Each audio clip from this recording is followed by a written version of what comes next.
Welcome to Threads of Truth, the podcast where real-life mysteries meet internet speculation. Today, we are stepping into a scenario that, it feels like it belongs in the pages of a classic detective novel. Oh, absolutely. The classic locked room mystery. Right. You know the trope. We all love it in fiction. An impossible event happens right behind a firmly bolted door. And it's up to the brilliant detective to explain how the laws of physics were seemingly broken. Exactly. But when you strip away the fiction, when you look at the reality of these situations, it is often far more tragic. It's infinitely more complex and just deeply frustrating for everyone involved. It really is. I mean, in a novel, you have the comfort of a neat resolution. The author designed the puzzle, so the author has the key. Yeah. Real life simply does not owe us those neat endings. And when you introduce the very real, very messy complexities of modern forensic science, legal bureaucracy, and just the rigid ways we classify human death, you frequently end up with a situation that generates far more questions than answers. Which is exactly why we are going to explore one of the most baffling, hotly debated, and frankly heartbreaking cases of the modern era. The mission for us today is to walk through a 14-year-long battle for the truth. And to understand how a single word on a medical document can completely alter reality for a grieving family. Yes, I want you, listening right now, to step out of whatever you're doing and come with us into a very specific apartment on a very specific day. Let me paint a picture for you. Please do. The date is January 26, 2011. A severe winter snowstorm has completely blanketed Philadelphia. A massive storm. Right, it's dropping several inches of snow, visibility is terrible, and the entire city has essentially slowed to a crawl. In the Manayunk neighborhood, on the 6th floor of a secure gated apartment building. One that has a 24-hour concierge, by the way. Exactly. A secure building, a door is firmly locked from the inside. Specifically, the heavy metal swing bar latch is engaged. And behind that physical barrier lies 27-year-old Ellen Greenberg.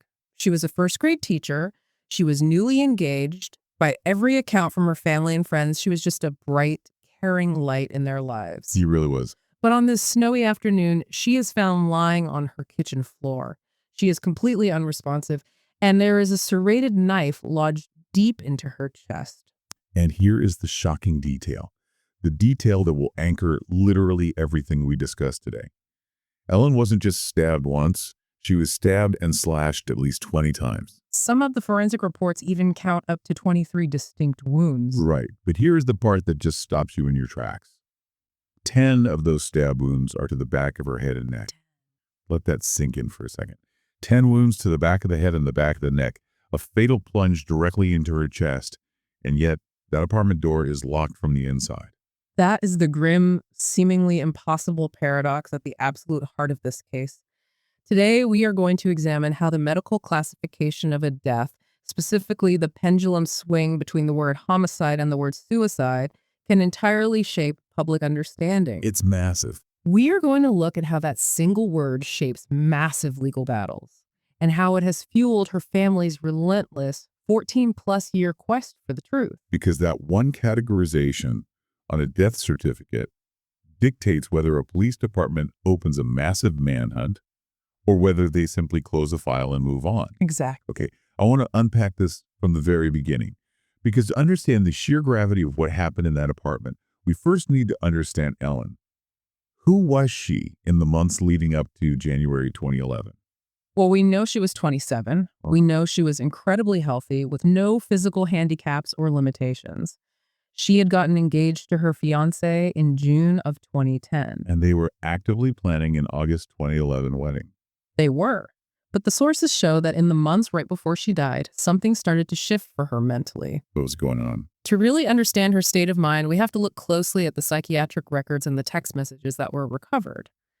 Ellen was experiencing severe, truly debilitating work-related anxiety. And what's fascinating, well, from a psychological standpoint anyway, is that it wasn't just general, vague stress. It was highly specific. Her school had recently implemented a brand new grading system, and Ellen was terrified about navigating it. Terrified in what way? I mean, was she worried about being fired? No, it was more about an overwhelming sense of guilt and perfectionism. She felt that she had artificially inflated her students' grades during the first marking period. Now to be encouraging. Exactly. She did it to motivate them, But under the new system, she realized she was going to have to give them lower, more accurate grades in the second marking period. She was agonizing over the impact that would have on the kids. That sounds like severe perfectionism colliding head-on with a systemic change of her job. I know her coworkers reported that she was specifically hyper-focused on giving these students the quote-unquote correct grades. It was essentially taking over her life. It was eroding her confidence, and the medical records show this anxiety was severe enough to manifest physically. She experienced unintentional weight loss. Like 5 to 10 pounds, right? Right. And she developed intense insomnia. She started withdrawing, avoiding social events she normally would have attended. By January, her anxiety had peaked to the point where she actually asked her fiancé if he would still love her if she was, in her words, crazy. That breaks your heart. It does. But, and this is crucial, she took a highly proactive step. She didn't just suffer in silence, she sought professional psychiatric help.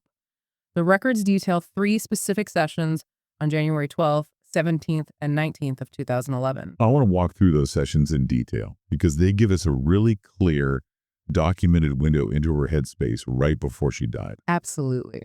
On January 12th, the records show she described feeling anxious for a couple of months, and she explicitly denied ever feeling this level of anxiety before in her life.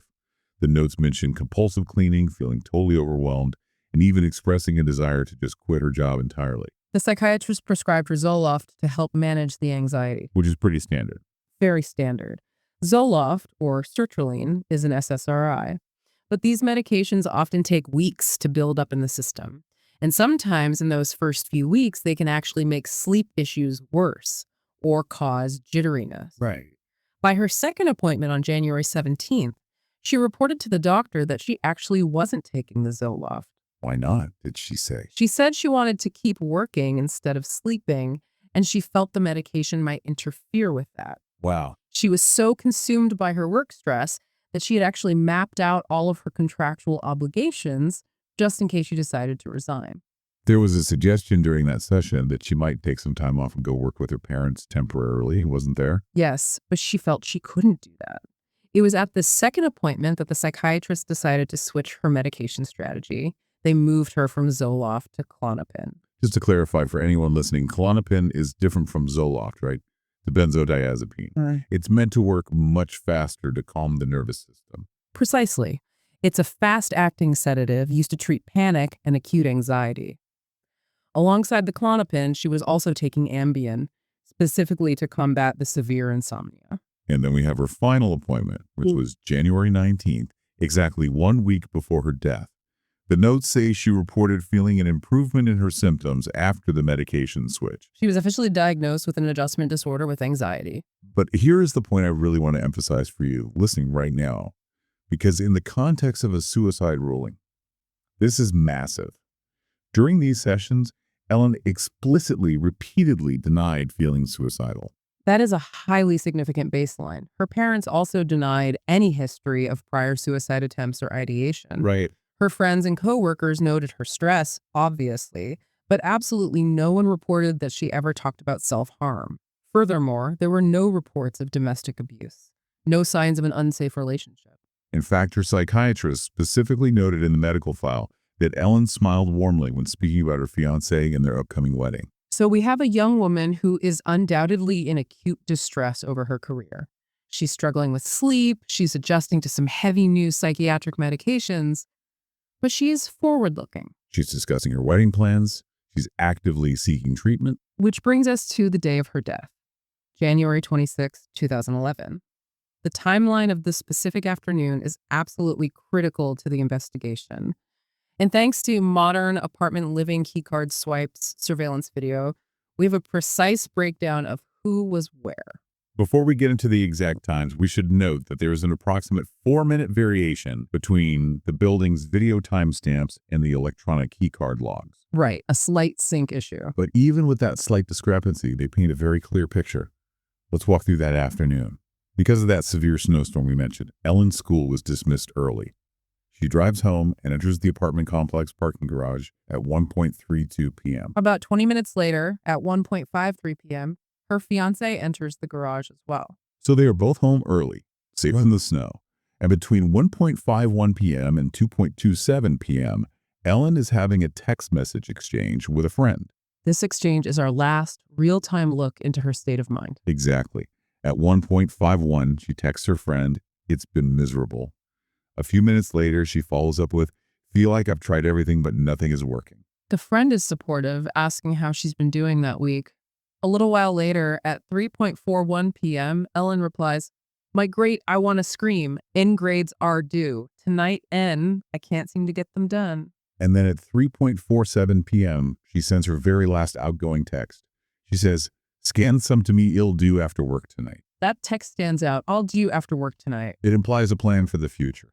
Even if it's just later that evening, she's stressed, she wants to scream, but she's still actively planning to finish her grading. That's a very common observation in behavioral analysis. Now, according to the fiance's later police interviews, he was home with Ellen during this time. He noted she was visibly stressed, sitting at the table working. He said he offered her some encouragement. And then, according to the keycard logs, he leaves the apartment and enters the building's gym at 4:51 p.m. Okay, so he's at the gym for about 40 minutes. At 5:30 p.m., the lobby surveillance video shows him leaving the gym area and walking toward the concierge desk. A minute later, he's seen getting on a lobby elevator, casually reading his mail. He heads up to the 6th floor. And this is the exact moment the narrative shifts from a mundane, snowy afternoon into an absolute nightmare. Because when he reaches their apartment, Unit 603, he tries to open the door. He has his keys, the deadbolt turns, but he finds he can't actually open the door. The internal swing bar latch is engaged, that heavy metal U-shaped bar that you have to physically flip over a peg from the inside. So between 5:30 p.m. and 6:11 p.m., a span of about 40 minutes, he is desperately trying to reach her. The phone logs show 9 unanswered text messages from him. There are multiple phone calls. At some point during this window, a neighbor on the 6th floor, who the police reports just refer to as Neighbor A, exits the elevator. This is between 5:30 and 5:45 p.m. Neighbor A sees the fiancé standing in the hallway, knocking loudly on the door, asking Ellen to let him in. About 15 minutes later, Neighbor A comes back out into the hallway. The fiancé is still there. He explains to the neighbor that he's locked out. He even forcibly pushes the door open a crack to visually show the neighbor the problem. And Neighbor A later reported to police that while they couldn't see the metal latch itself through the crack, they distinctly heard it reverberating and making noise against the door frame. The neighbor stated emphatically, it was clear it was latched. Frustrated, the fiancé goes back down to the lobby. The video shows him leaving the elevator at 6:10 p.m. The concierge reported that he looked sweaty, agitated, and worried. He asks the concierge if they have a tool to somehow unhook the latch from the outside. The concierge calls the building's maintenance supervisor. The supervisor tells the fiancé over the phone that he doesn't need a tool or to kick the door in. He can just use his body weight, shoulder it open hard, and the screws on the latch will eventually give way. So at 6:31 p.m., the lobby surveillance captures the fiancé walking through, talking on his cell phone, and then getting back on the elevator. According to his official statement, he returns to the 6th floor and forcefully shoulders the door open at approximately 6:29 or 6:30 p.m., breaking the lock. He walks into the apartment. He looks around. There are absolutely no signs of a struggle in the living areas. The furniture is undisturbed. There are no valuables missing. But then he walks into the kitchen, and he finds Ellen. She is lying supine flat on her back on the kitchen floor. Her head and shoulders are resting against the lower kitchen cabinets. And there is a large, serrated kitchen knife lodged deeply into her chest. He immediately calls 911. The time of the call is 6:33 p.m. The 911 operator instructs him to begin performing CPR. He agrees to do it, but when he gets closer and actually processes the severity of the knife still lodged in her chest, he relays this terrifying detail to the operator. The operator immediately advises him to stop, not to touch the knife, and to just wait for the medics. The medics are dispatched at 6:35 p.m. They arrive at the scene shortly after, and Ellen Greenberg is officially pronounced dead at 6:40 p.m. It is a devastating, horrific scene. And almost immediately, the massive gears of the justice system and the Philadelphia Medical Examiner's Office begin to grind. But what's incredible about this case is that they start grinding in completely opposite directions. Yes. Well, let's talk about what I call the flip-flop of justice. Because this bureaucratic reversal is the entire crux of why we are still examining this case in 2026. When the police and the medical examiner's office investigator first arrived at the scene that night, their initial on-the-spot assessment leaned heavily towards suicide. And their logic, while understandable in a cursory glance, was very simplistic. Very. The door was physically locked from the inside. There was no obvious sign of an intruder or forced entry from the outside, and she was found with a knife in her chest. But the very next day, January 27th, Dr. Marlon Osborne conducts the official, meticulous autopsy of Ellen's body. And after examining the physical evidence, he definitively rules the manner of death a homicide. He bases this ruling entirely on the sheer mathematical number of wounds, their specific anatomical locations, and their incredible severity. 20 stab and incised wounds. And we really need to be clear about what that ruling means in a legal and procedural sense. The cause of death was listed as multiple stab wounds. That's the biological mechanism. But the manner of death is categorized as homicide. That specific word acts as a massive trigger. Yes. It initiates a full-scale police protocol. Homicide detectives are immediately assigned. Warrants are drawn up. Evidence is seized. The fiancé's electronics and phone are confiscated for forensic analysis. The entire machinery of a murder investigation is fully activated. But then, just a few weeks later, in February 2011, that entire machine grinds to a halt. Unbelievable. Following what the official records describe vaguely as a consultation with the Philadelphia Police Department, the medical examiner's office completely reverses Dr. Osborne's ruling. They officially changed the manner of death on the certificate from homicide to suicide. The justification they provided for this reversal essentially prioritized the circumstantial scene evidence, the locked door, the lack of an obvious intruder, over the medical examiner's initial interpretation of the physical trauma inflicted on the body. Now, if you are listening to this, you might think, okay, case closed, a tragic suicide. But that ruling did not quietly settle into the municipal archives. It ignited an absolute firestorm. Ellen's parents, Sandy and Josh Greenberg, refused to accept the premise that their daughter stabbed herself 20 times, including 10 times in the back of her own head and neck. They embarked on a legal and investigative crusade that has lasted over 14 years. They brought in some of the most prominent, world-renowned forensic experts in the country to challenge the city of Philadelphia. Which leads us directly into the forensic questions. And we need to spend a significant amount of time here because the medical paradox of Ellen's injuries is the defining element of this entire narrative. This is where the science clashes with the administrative ruling. Let's look closely at the nature and location of these wounds, because it is grueling, but it's necessary to understand the debate. During the autopsy, Dr. Osborne arbitrarily designated the 20 wounds with letters A through T. He noted that 8 of these wounds on the chest and the back of the neck were superficial. They penetrated only about 0.2 or 0.3 centimeters. To give you a visual, 0.2 centimeters is roughly the thickness of a nickel. These are very shallow cuts, barely breaking the dermal layer. 5 other wounds penetrated a bit deeper, between 1.4 to 2.1 centimeters. Okay, so we have shallow cuts, but then you have the catastrophic deep wounds. Let's talk about wound D. This was a strike to the chest that completely perforated the aortic arch and the left lung, penetrating 10 centimeters deep. 10 centimeters is nearly 4 inches. The aortic arch is the main artery carrying blood away from the heart. Severing that causes massive, immediate internal hemorrhaging. Wound H perforated the chest wall and went deep into the liver. Wound I penetrated the abdominal wall and the mesentery. I want to make sure we're totally clear on the anatomy here. The mesentery, that's the fold of tissue that attaches the intestines to the wall of the abdomen, right? Yes, exactly. So a strike there means the blade went through the skin, through the muscle of the stomach, and deep into the visceral cavity. It requires significant force to plunge a knife that deeply into the abdomen. And then there are the wounds to the back of the head and the back of the neck. 10 of them in total. I want everyone listening to try and physically imagine the mechanics of that. Reaching behind your own head, holding a knife, and striking yourself with enough force to penetrate bone and muscle. It's staggering to visualize. Wound N penetrated the dura at the base of the skull and the intracranial blood vessels overlying the cerebellum. It went 8 centimeters deep.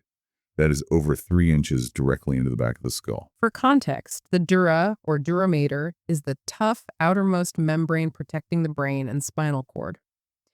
Penetrating the dura at the base of the skull means the blade went through the thick posterior neck muscles, bypassed or slipped between the occipital bone structures, and entered the actual brain cavity. Causing a subarachnoid hemorrhage, bleeding in the space surrounding the brain. Over 3 inches into the brain. And then we have wound T. The autopsy states it perforated the posterior neck muscles and the dura of the spine between the second and third cervical vertebrae, penetrating 7 centimeters, almost 3 inches into the spinal canal. The cervical vertebrae are your neck bones. Striking between the second and third vertebrae means hitting very high up in the neck, right below the skull. Penetrating the spinal canal at that level is incredibly dangerous and typically results in severe neurological damage. So enter Dr. Cyril Wecht. He is a highly renowned, internationally recognized forensic pathologist who is consulted by the family to review the autopsy data. And his conclusion upon looking at these wounds was incredibly blunt. He stated that in all his years of experience, suicides by stabbing rarely have multiple stab wounds to begin with. But more importantly, multiple stab wounds to the posterior neck and back of the head are highly, highly unlikely to be from suicide. Dr. Wecht noted that when suicide victims use a sharp instrument, they usually only have one significant fatal wound, most often to the chest or wrists, and they frequently leave a note explaining their actions. Ellen did not leave a note. His final professional conclusion after reviewing the files was that the manner of death is strongly suspicious of homicide. But the debate goes even deeper than just the rarity of the wounds. It gets into the exact biology of incapacitation. Could she physically keep stabbing herself after taking a knife to the brain and spine? Because this is where the experts completely fracture. It is a fierce debate. Let's look at the spinal cord injury, wound T. When Dr. Osborne did the initial autopsy, he explicitly described the cervical spinal cord as bulging, suggesting trauma. But the city had a neuropathologist, Dr. Lucy Rourke, evaluate it grossly, meaning visually, without a microscope. She concluded the injury would not have incapacitated Ellen. She argued the cord wasn't severed, so Ellen could have theoretically kept moving her arms and kept stabbing herself. But the family brought in another heavy hitter, Dr. Wayne Ross, a specialist in forensic and neuropathology, and he violently disagreed with Dr. Rourke's visual assessment. He didn't just look at it grossly.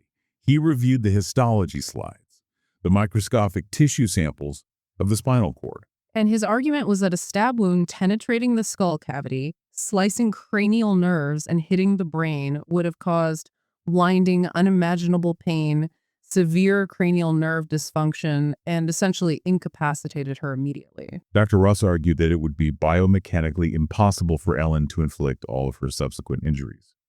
The sheer pain and neurological shock from those deep spinal and brain wounds would have functionally stopped her motor skills from continuing. You lose the ability to grip, to swing, to exert force. This debate raged for years, which brings us to a massive document released very recently, the 2025 review by Dr. Lindsay Simon. She's the current chief medical examiner of Philadelphia. Her 32-page report is the government's latest, most comprehensive and exhaustive defense of the suicide ruling, and she addresses this specific spinal cord defect directly. Yes, and her explanation is highly controversial. Yeah. How does she explain a 3-inch stab wound into the spine not stopping someone from stabbing themselves again? She offers a few possibilities. She acknowledges that the defect in the spinal cord is visibly there in the photographs, but she argues it might actually be an autopsy artifact. Wait, stop. An autopsy artifact? Yes. Are you telling me the official government report is suggesting that the medical examiner accidentally caused the damage to her spinal cord during the autopsy itself? Yes, that is a primary argument in her report. Dr. Simon points out that the defect described in the postmortem photographs is cylindrical in shape and having irregular edges. She argues that this specific shape doesn't look like a clean, incised injury from a sharp, flat blade like a knife. Instead, she suggests it looks like a defect caused by a blunt instrument. Like what? Specifically, a metal probe that is reasonably and routinely used by pathologists to examine the wound track during an autopsy. I'm trying to wrap my head around this. Is she saying the pathologist shoved a probe so hard into the wound track that he punched a cylindrical hole into her spinal cord and then documented it as a stab wound? Is that actually common? Common is a strong word, but autopsy artifacts do happen. However, to support this theory, Dr. Simon relies on the histology. She states that the microscopic slides of the spinal cord defect showed soft tissue hemorrhage, but absolutely no cellular reaction in the spinal cord itself. What does that mean? In forensic pathology, when tissue is injured while a person is alive, the surrounding cells react. Inflammation begins, white blood cells rush in. This is called a vital reaction. Dr. Simon uses the lack of this cellular reaction to argue the damage to the cord might have happened after she was dead, i.e., during the autopsy. But even if we entertain this theory for a second, even if we assume the spine wasn't severed by the knife, we still have wound, Anne. The blade went 3 inches into her brain cavity. It caused a subarachnoid hemorrhage? How does she explain that away? Dr. Simon addresses that wound as well. She concedes factually that this wound penetrated the skull cavity and caused bleeding around the brain. She agrees it would have caused pain, and she admits it perhaps decreased coordination in the right side of her body. But she maintains, and I quote, "It is the opinion of the undersigned that it would not have incapacitated her to the point that she was defenseless or unable to continue moving her arms." Okay, let's move to the final fatal wound. Oh. Because eventually the knife was left lodged deep in her chest and went 4 inches deep right through the aorta and into the lung. Dr. Simon notes there was a copious amount of internal bleeding associated with this specific wound. Over a liter of blood pooled in her chest cavities. That volume of blood indicates a very clear biological fact. Ellen was very much alive, and her heart was actively pumping with strong pressure when this final chest strike happened. But the critical debated point about this final chest wound is the total absence of hesitation marks directly associated with it. Can you explain what hesitation marks are and why their absence is weird here? In sure-poor suicides, forensic pathologists almost always look for hesitation marks. These are tentative, shallow, often parallel cuts where the person is essentially testing the sharpness of the blade or psychologically working up the courage to make the final lethal strike. You usually find them right next to the fatal wound on the wrists or on the chest. Right. But on Ellen's chest, around that fatal plunge into her heart, the skin was pristine, no hesitation marks. But wait, earlier you said there were 8 superficial wounds, the ones that were only 0.2 centimeters deep. Yes, and that is exactly how Dr. Simon categorizes them in her 2025 report. She argues that those superficial wounds found on the chest, the right side of the neck, and the back of the neck are the hesitation wounds. Wow. She states in the report, based on this, it is most reasonable to conclude that the shallow stab wounds on Ellen's body are most consistent with hesitation wounds from self-infliction. So the official written stance of the city of Philadelphia is that a 27-year-old woman tested a kitchen knife on the back of her own neck and the back of her own head repeatedly before plunging it deep into her spine, deep into her brain, and then finally pulling it out and plunging it 4 inches into her heart without a single flinch. That is the administrative conclusion. But Dr. Wayne Ross, the family's expert, completely and categorically rejects this. He argues that the concept of testing a blade on the back of your own head defies behavioral logic. He argues those shallow wounds are actually staged, inflicted by an assailant to mimic a frenzied attack or to torture. And Dr. Ross goes even further than just the knife wounds. He argues there is evidence of another form of assault entirely. He argues Ellen was actually incapacitated by strangulation before the stabbing even began. Right. Upon reviewing the autopsy photos and notes, Dr. Ross observed bruises under the neck and deep within the strap muscles, the muscles running along the front of the neck. He claims these specific contusions are highly compatible with manual strangulation, which would explain how an assailant could incapacitate her without massive defensive wounds. How does the medical examiner's 2025 report handle this massive allegation of strangulation? Dr. Simon thoroughly disputes it. She acknowledges that there were 2 small contusions on the neck, but she argues they were not in anatomic locations that would effectively compress the major blood vessels. Furthermore, she points to a crucial piece of missing evidence, the absence of petechiae. Just to make sure defining terms, petechiae are those tiny pinpoint burst blood vessels. You usually see them in the eyes or face of someone who has been strangled because the pressure builds up and pops the capillaries. Exactly. Dr. Simon notes there were no petechiae in Ellen's face or conjunctiva. She also notes there were no fractures in the delicate hyoid bone or the larynx, which are often broken during manual strangulation. Her firm conclusion is that the gross autopsy findings simply do not support the strangulation theory. It is a profound battle of the experts. You have brilliant minds looking at the exact same tissue samples and seeing two completely different realities.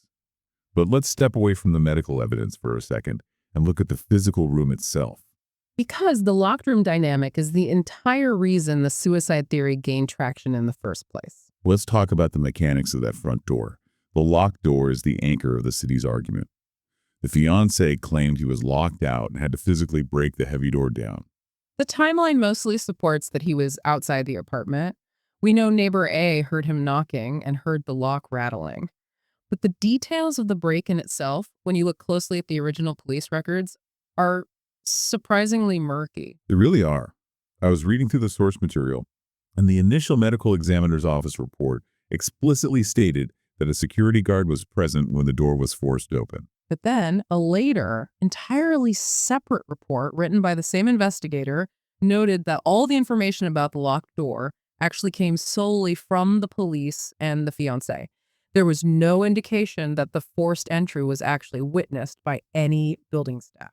In fact, when police eventually formally interviewed the building concierge and the maintenance supervisor, both of those employees placed themselves downstairs in the lobby or completely away from the door when it was finally broken. The concierge stated he only escorted the firefighters up to the 6th floor after the fiancé had already returned upstairs and broken in. So if the fiancé broke the door down alone, without witnesses, the lock itself becomes the star witness.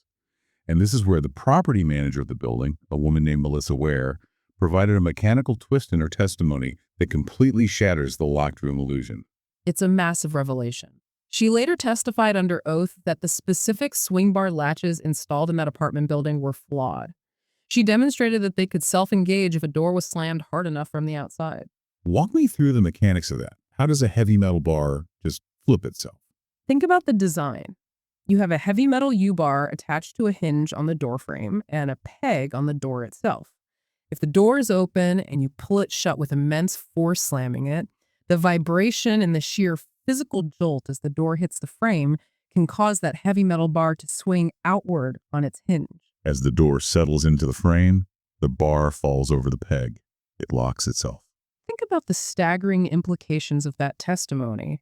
The entire bedrock foundation of the locked from the inside suicide theory rests on the absolute assumption that a human being had to be inside to manually, purposefully flip that latch. But if a perpetrator could commit the crime, flee the apartment, slam the door forcefully behind them in a rush, and the latch simply engaged on its own, the impossible locked room mystery evaporates. It's no longer a paradox. It becomes a completely accessible, highly vulnerable crime scene. It changes the entire physical profile of the event.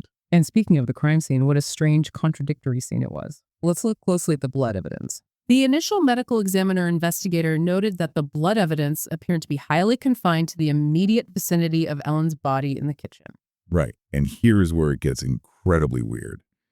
The stainless steel sink in the kitchen, which was right next to the body, was completely dry. It had no visible blood, no tissue, no water spots. Two other knives sitting in the sink were completely clean. There was also no blood found on the floors of the apartment outside the kitchen, no bloody footprints leading away, no blood on the doorknobs. No bloodied clothing was found stuffed in a hamper to suggest someone committed the murder, cleaned themselves up, changed clothes, and then left. Dr. Henry Lee, another incredibly famous forensic scientist who consulted on cases like O.J. Simpson and John Benet Ramsey, reviewed this case for the family. He and his colleague, Elaine Pagliaro, noted that the blood swipe patterns on the lower kitchen cabinets were consistent with having been formed when Ellen slowly slid or fell to the floor. Crucially, they pointed out there were absolutely no defensive-type wounds on Ellen's hands or forearms. No cuts from trying to grab a blade or ward off blows. And they stated the bloodstains on Ellen's clothing and skin are consistent with her having been upright and standing in the kitchen when she received at least some of her injuries. They noted the blood was flowing in different intersecting directions on her face, which scientifically proves she was moving and changing positions after receiving bleeding injuries. What's interesting is that Dr. Simon's 2025 report actually completely agrees with Dr. Lee on this specific point. Yeah. She agrees Ellen was likely standing when the initial injuries occurred and then eventually fell. She even notes a patterned blood stain on the floor that perfectly matched the tread of Ellen's own snow boot. But here is the bizarre, deeply confusing part of the scene. The experts all noted this did not look like a frenzied, chaotic attack. There was minimal blood found above the level of the kitchen countertop. Right. If someone is being violently stabbed 20 times by an attacker in a life or death struggle, you expect chaos.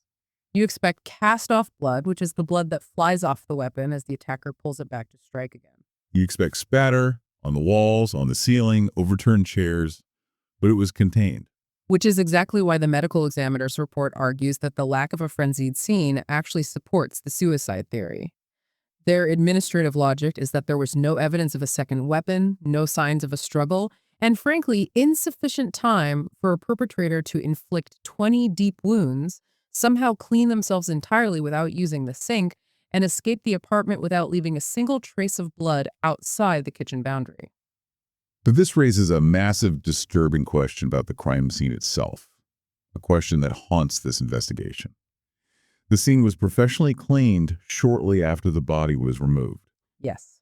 The property manager of the building requested permission from the police to hire an outside professional biohazard cleaning crew to clean the apartment. And the police granted it. Granted it, how quickly? Almost immediately. The very next day, Ellen's parents arrived at the building to collect her belongings. They used the lobby restroom and actually found a small amount of blood. The property manager told them the bathroom had recently been cleaned and pointed to a wet floor sign. The police were called back and did sample that lobby blood. But think about the apartment itself. It was professionally scrubbed with industrial chemicals before the CSI team could perform a secondary, deep forensic sweep with luminol or advanced trace evidence techniques. How does that happen in an unexplained violent death? The parents are asking questions, the medical examiner is about to rule it a homicide, and the police just let a cleaning crew bleach the kitchen. It severely, perhaps fatally, impacts the integrity of the long-term investigation. If you assume from minute one that it's a suicide, then authorizing the cleaning of the scene is seen as a grim but necessary courtesy to the building management and the grieving family. You don't want the family walking into a bloody room. But if it's a homicide, or even a questionable death, you've just authorized the total destruction of your primary crime scene. It's a unilateral decision that cannot be undone, and it has been a point of massive justified contention for the family's legal team for 14 years. It really highlights the heavy, almost terrifying burden placed on the medical examiner's office. Because determining the manner of death isn't always as cut and dry, scientific as determining the cause of death. The cause is purely biological. We know multiple stab wounds stopped her heart. But the manner is circumstantial, it's psychological, it's interpretative. Did she hold the knife, or did someone else? It is highly subjective, and this case proves it. You have the leading forensic consultants in the world looking at the exact same high-definition photographs, reading the exact same autopsy reports, and coming to wildly different, passionately argued conclusions. Dr. Ross and Dr. Wecht look at the data and see biomechanical impossibility, staging, and murder. Dr. Simon and another consultant brought in by the city, Dr. Jonathan Arden, look at the same data and see a woman in severe documented psychiatric distress who tragically managed to inflict fatal wounds upon herself. Dr. Arden's 2024 consultative report is a fascinating read. He argues that historically and medically, people are known to self-inflict incredibly painful, gruesome injuries without the pain incapacitating them from further action. The adrenaline and psychiatric state override the pain receptors. He noted she had 0 defensive wounds and that she could physically, anatomically reach all the areas on her back and neck that were injured. He essentially says, just because it's highly atypical and horrifying for a suicide doesn't mean it's physically impossible. And that subjectivity is the battlefield. When the state holds the administrative pen that writes the word suicide on the official death certificate, the family is instantly placed on the defensive. They're forced to fight an uphill battle against the entire bureaucratic weight, legal resources, and entrenched narrative of a major city. Which brings us to the legal and public response. Because the Greenbergs, Sandy and Josh, and their attorney Joe Pedraza have been absolutely relentless. They have not quietly gone away. They have filed massive lawsuits. They have funded incredibly expensive independent investigations out of their own pockets, and they have kept Ellen's name and face in the press for over a decade. Their tireless efforts culminated in some truly shocking, unprecedented developments in 2025. In February of 2025, Dr. Marlon Osborne, the original pathologist who actually conducted the autopsy in 2011, the man who initially ruled it a homicide before being pressured to change it, signed a formal sworn statement. In this legal document, he completely recanted his suicide ruling. He officially stated, for the record, that he no longer believes the manner of death was suicide. Let that sink in for a moment. The doctor who physically held the scalpel, who examined the wounds firsthand, who looked at the spinal cord, says on paper, I was wrong. It wasn't a suicide. You would think, logically, that would be the end of it. The city would apologize, quietly change the certificate back to undetermined or homicide, and open a cold case file. But bureaucracy rarely concedes that easily. That's not what happened. Instead of accepting the recantation, the city tasked the new chief medical examiner, Dr. Lindsay Simon, to conduct an entirely independent review of the entire 14-year file. And in October 2025, she released the 32-page report we've been referencing throughout this discussion, completely and emphatically doubling down on the suicide classification. And one of the most controversial, heavily debated parts of Dr. Simon's 2025 report was her explanation of the bruises found on Ellen's body. I want to detail this because it absolutely infuriated the public when it leaked. The original autopsy described 11 contusions bruises on Ellen's right arm, right thigh, and abdomen in various stages of healing. Dr. Ross, the family's expert, argued these were classic defensive wounds or signs of an assailant grabbing and holding her. Dr. Simon reviewed the original autopsy photographs digitally and actually found even more contusions that were originally documented in the 2011 text. 31 bruises in total. She noted many were faint and appeared to be resolving, meaning they were older. But her conclusion on how Ellen acquired 31 bruises was highly contested. She formally stated that the distribution of the bruises was consistent with incidental contact sustained during activities of daily living, including her work as a first-grade teacher. Attorney Pedraz's rebuttal to this in the press was biting, and frankly, it echoed what almost everyone reading the report was screaming at their screens. He publicly asked if teaching first grade in Philadelphia is now considered a full-contact sport like the NFL. I mean, how does a teacher get 31 bruises, including deep contusions on her abdomen and inner thighs, just from being in a classroom with 6-year-olds? From a defense perspective, the city would argue that bumping into low desks, kneeling forcefully on the hard floor to speak with kids, or carrying heavy boxes of supplies can cause minor scattered bruising, especially if a person is biologically prone to bruising easily. But for the family and their legal team, it felt like an incredibly dismissive, almost insulting wave of the hand regarding physical evidence that could point to abuse or a prior physical struggle. The family didn't just rely on angry rhetoric in the press, though.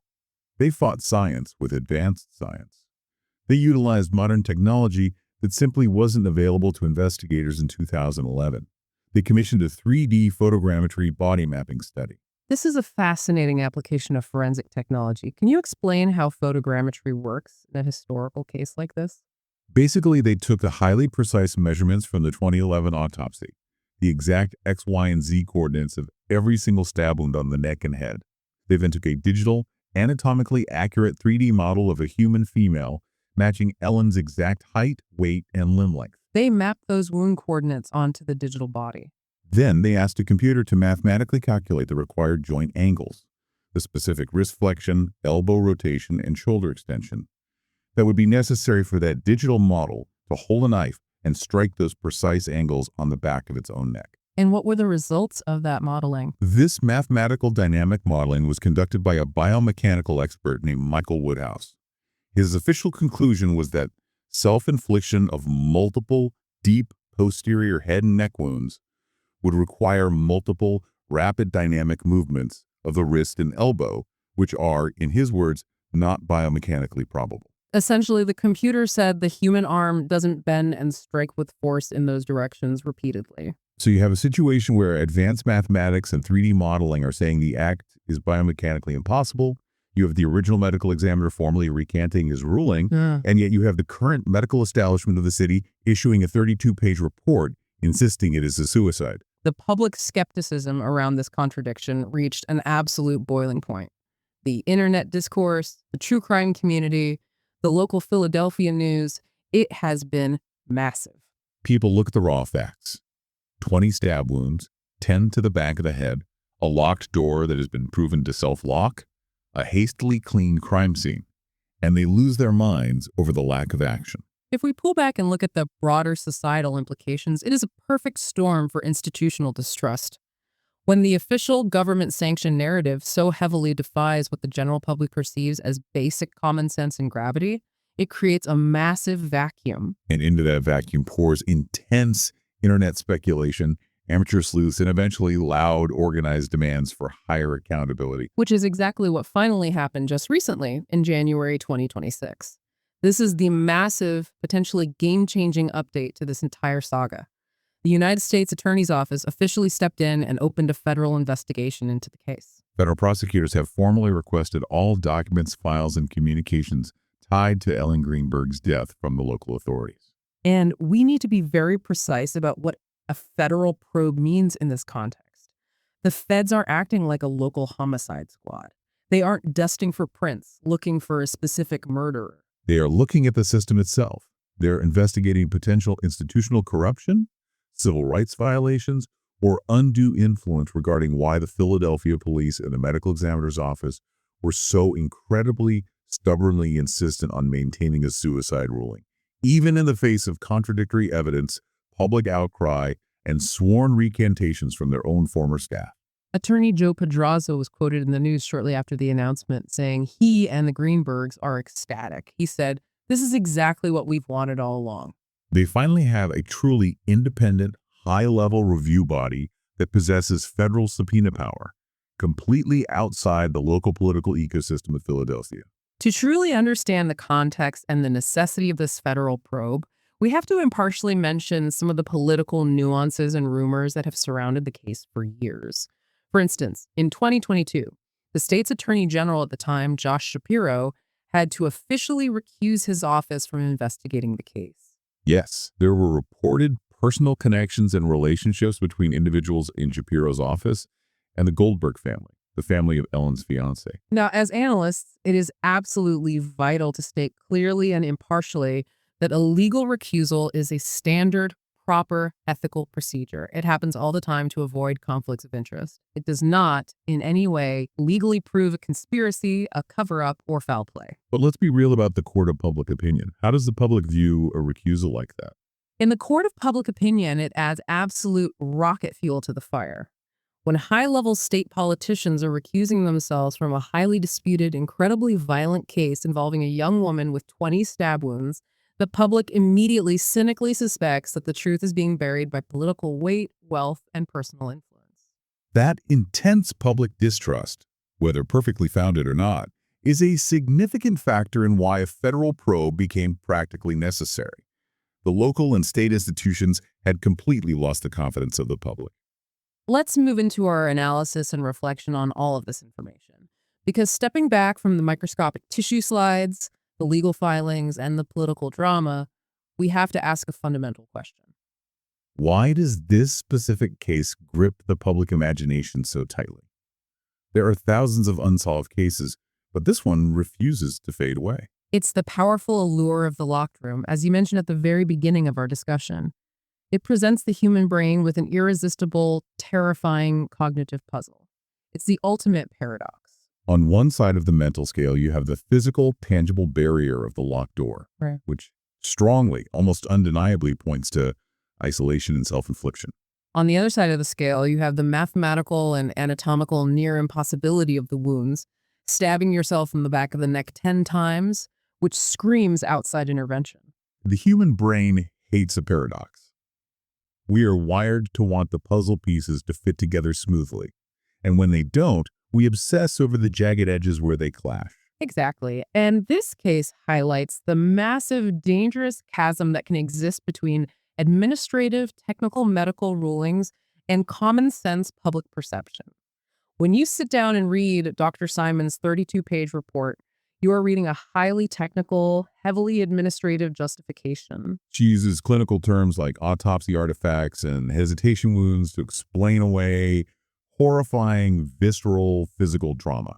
But when a layperson hears that a young woman somehow stabbed herself in the back of the neck 10 times, severed her own spinal cord, plunged a blade 3 inches into her brain, and then pulled it out and plunged it 4 inches into her chest without hesitating, common sense loudly rebels. When the bureaucratic system says one thing, but the geometry and limits of the human body suggest another, our trust in our institutions fractures. It creates a deeply dangerous precedent for society. If the general public believes that a city medical examiner's office can simply administratively wave away 20 stab wounds to protect a convenient narrative, or worse, to shield someone from investigation, the foundational trust in the justice system completely erodes. At this point, the federal probe isn't just about Ellen Greenberg anymore. It's about validating the integrity of the entire Philadelphia justice system.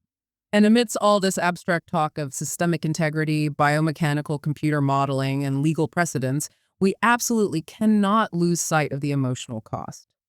The human element here is devastating. For over 14 years, Sandy and Josh Greenberg have been trapped in an agonizing bureaucratic limbo. They aren't just mourning the tragic sudden loss of their daughter. Grief is hard enough on its own to survive.